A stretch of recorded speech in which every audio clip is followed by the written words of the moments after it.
لوگو زمین میں جو حلال اور پاک چیزیں ہیں انہیں کھاؤ اور شیطان کے بتائے ہوئے راستوں پر نہ چلو، وہ تمہارا کھلا دشمن ہے،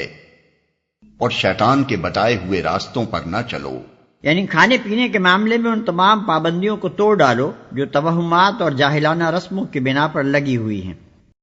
تمہیں بدی اور فحش کا حکم دیتا ہے اور یہ سکھاتا ہے کہ تم اللہ کے نام پر وہ باتیں کہو جن کے متعلق تمہیں علم نہیں ہے کہ وہ اللہ نے فرمائی ہیں۔ یعنی ان وہمی رسموں اور پابندیوں کے متعلق یہ خیال کہ یہ سب مذہبی امور ہیں جو خدا کی طرف سے تعلیم کیے گئے ہیں، دراصل شیطانی اغوا کا کرشمہ ہے، اس لیے کہ فی الواقع ان کے من جانب اللہ ہونے کی کوئی سند موجود نہیں ہے۔ ان سے جب کہا جاتا ہے کہ اللہ نے جو احکام نازل کیے ہیں ان کی پیروی کرو تو جواب دیتے ہیں کہ ہم تو اسی طریقے کی پیروی کریں گے جس پر ہم نے اپنے باپ دادا کو پایا ہے۔ اچھا، اگر ان کے باپ دادا نے عقل سے کچھ بھی کام نہ لیا ہو اور راہ راست نہ پائی ہو تو کیا پھر بھی یہ انہی کی پیروی کیے چلے جائیں گے جس پر ہم نے اپنے باپ دادا کو پایا ہے؟ یعنی ان پابندیوں کے لیے ان کے پاس کوئی سند اور کوئی حجت اس کے سوا نہیں ہے کہ باپ دادا سے یوں ہی ہوتا چلا آ رہا ہے۔ نادان سمجھتے ہیں کہ کسی طریقے کی پیروی کے لیے یہ حجت بالکل کافی ہے۔ یہ لوگ جنہوں نے خدا کے بتائے ہوئے طریقے پر چلنے سے انکار کر دیا ہے، ان کی حالت بالکل ایسی ہے جیسے چرواہا جانوروں کو پکارتا ہے اور وہ ہانک پکار کی صدا کے سوا کچھ نہیں سنتے۔ یہ بہرے ہیں، گونگے ہیں، اندھے ہیں، اس لیے کوئی بات ان کی سمجھ میں نہیں آتی۔ ان کی حالت بالکل ایسی ہے جیسے چرواہا جانوروں کو پکارتا ہے اور وہ ہانک پکار کی صدا کے سوا کچھ نہیں سنتے۔ اس تمثیل کے دو پہلو ہیں، ایک یہ کہ ان لوگوں کی حالت ان بے عقل جانوروں کی سی ہے جن کے گلے اپنے اپنے چرواہوں کے پیچھے چلے جاتے ہیں اور بغیر سمجھے بوجھے ان کی صداؤں پر حرکت کرتے ہیں، اور دوسرا پہلو یہ ہے کہ ان کو دعوت و تبلیغ کرتے وقت ایسا محسوس ہوتا ہے کہ گویا جانوروں کو پکارا جا رہا ہے، جو فقط آواز سنتے ہیں مگر کچھ نہیں سمجھتے کہ کہنے والا ان سے کیا کہتا ہے۔ اللہ تعالیٰ نے الفاظ ایسے جامع استعمال فرمائے ہیں کہ یہ دونوں پہلو ان کے تحت آ جاتے ہیں۔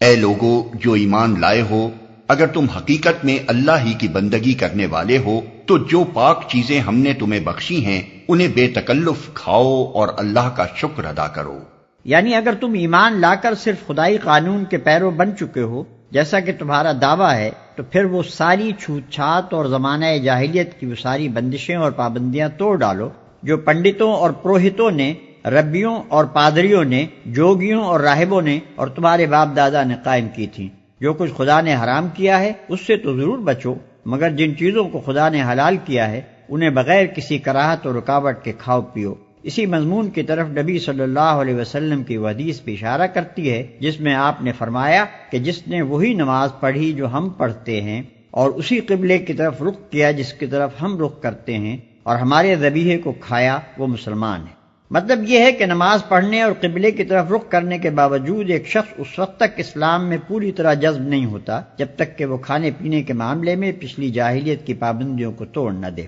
اور ان توہمات کی بندشوں سے آزاد نہ ہو جائے جو اہل جاہلیت نے قائم کر رکھی تھی، کیونکہ اس کا ان پابندیوں پر قائم رہنا اس بات کی علامت ہے کہ ابھی تک اس کی رگ و پے میں جاہلیت کا زہر موجود ہے۔ اللہ کی طرف سے اگر کوئی پابندی تم پر ہے تو وہ یہ ہے کہ مردار نہ کھاؤ، خون سے اور سور کے گوشت سے پرہیز کرو، اور کوئی ایسی چیز نہ کھاؤ جس پر اللہ کے سوا کسی اور کا نام لیا گیا ہو۔ ہاں، جو شخص مجبوری کی حالت میں ہو اور وہ ان میں سے کوئی چیز کھا لے بغیر اس کے کہ وہ قانون شکنی کا ارادہ رکھتا ہو یا ضرورت کی حد سے تجاوز کرے تو اس پر کچھ گناہ نہیں، اللہ بخشنے والا اور رحم کرنے والا ہے۔ اور کوئی ایسی چیز نہ کھاؤ جس پر اللہ کے سوا کسی اور کا نام لیا گیا ہو۔ اس کا اطلاق اس جانور کے گوشت پر بھی ہوتا ہے جسے خدا کے سوا کسی اور کے نام پر ذبح کیا گیا ہو، اور اس کھانے پر بھی ہوتا ہے جو اللہ کے سوا کسی اور کے نام پر بطور نظر کے پکایا جائے۔ حقیقت یہ ہے کہ جانور ہو یا غلہ یا اور کوئی کھانے کی چیز، دراصل اس کا مالک اللہ تعالیٰ ہی ہے اور اللہ ہی نے وہ چیز ہم کو عطا کی ہے، لہذا اعتراف نعمت یا صدقہ یا نذر و نیاز کے طور پر اگر کسی کا نام ان چیزوں پر لیا جا سکتا ہے تو وہ صرف اللہ ہی کا نام ہے۔ اس کے سوا کسی دوسرے کا نام لینا یہ معنی رکھتا ہے کہ ہم خدا کے بجائے یا خدا کے ساتھ اس کی بالاتری بھی تسلیم کر رہے ہیں اور اس کو بھی منعم سمجھتے ہیں۔ اللہ بخشنے والا اور رحم کرنے والا ہے۔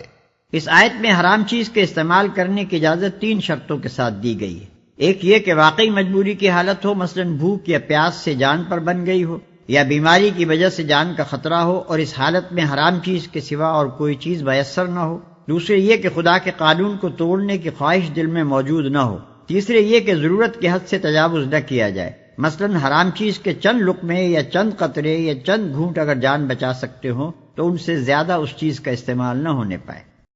حق یہ ہے کہ جو لوگ ان احکام کو چھپاتے ہیں جو اللہ نے اپنی کتاب میں نازل کیے ہیں اور تھوڑے سے دنیاوی فائدوں پر انہیں بھیٹ چڑھاتے ہیں، وہ دراصل اپنے پیٹ آگ سے بھر رہے ہیں۔ قیامت کے روز اللہ ہرگز ان سے بات نہ کرے گا، نہ انہیں پاکیزہ ٹھہرائے گا، اور ان کے لیے دردناک سزا ہے۔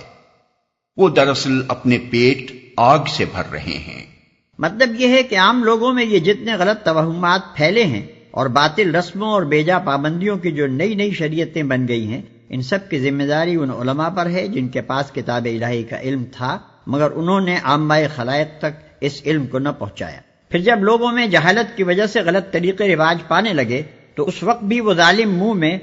گنیاں ڈالے بیٹھے رہے، بلکہ ان میں سے بہتوں نے اپنا فائدہ اسی میں دیکھا کہ کتاب اللہ کے احکام پر پردہ ہی پڑا رہے۔ نہ انہیں پاکیزہ ٹھہرائے گا۔